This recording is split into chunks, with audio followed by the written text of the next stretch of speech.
Tell creators, if you enjoy their work, let them know. It means a lot.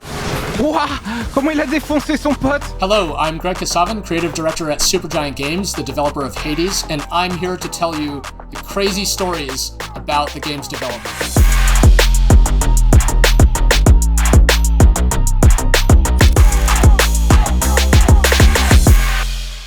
We started talking about the game that would become Hadès just weeks after we shipped our third game, Pyre, which was in 2017. And then by the end of that month, we were already talking about what we were going to do next. One of the key things we did on Hadès that we've never done on any of our prior games was that we planned it. We had a more concrete idea for what the game would be from the beginning. We were also really interested in making Hadès our first early access game. That was the first decision that we made. And we chose the roguelike, which is a style of game where you die.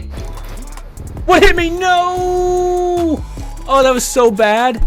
Shit! And start over, and everything is different. So every time you play, there's randomly generated elements that create a different experience. Our first version of the game was not going to be Hadès. It was centered around the labyrinth of Crete.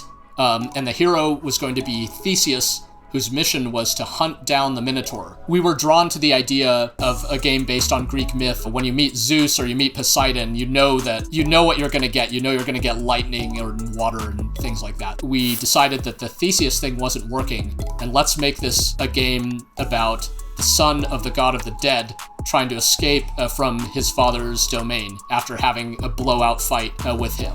The next key moment in our development was going to be in December of 2018, when we were going to announce Hadès for the first time, as well as launch it in early access, all in one moment. After Hadès launched, seeing streamers and content creators going through it and kind of being surprised and delighted by some of the characters, some of the moments, discovering combinations of abilities that maybe we hadn't even seen. Because it's all, randomly generated and there's millions of possible combinations.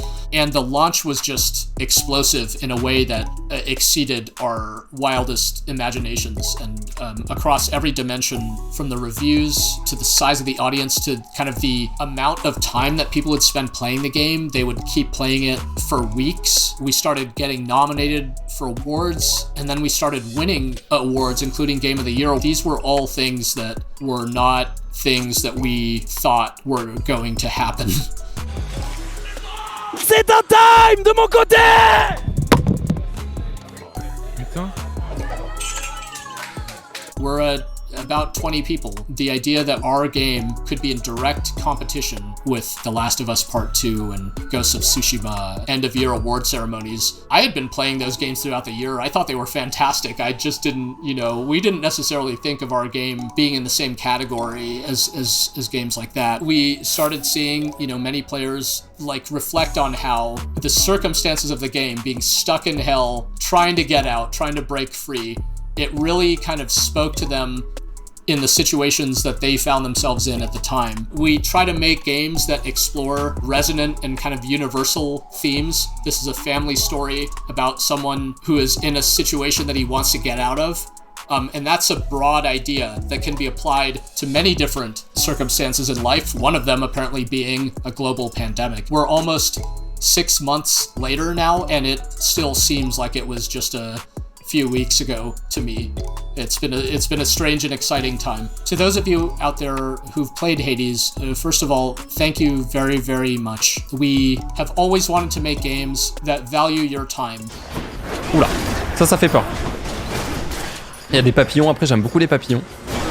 We never know whether we have succeeded until we start hearing from people for real, and the support we got throughout early access from our player community and beyond has meant the world to us. When you enjoy something from not just from our studio, not just a video game, but from any creator, tell creators, if you enjoy their work, let them know. It means a lot. Konbini!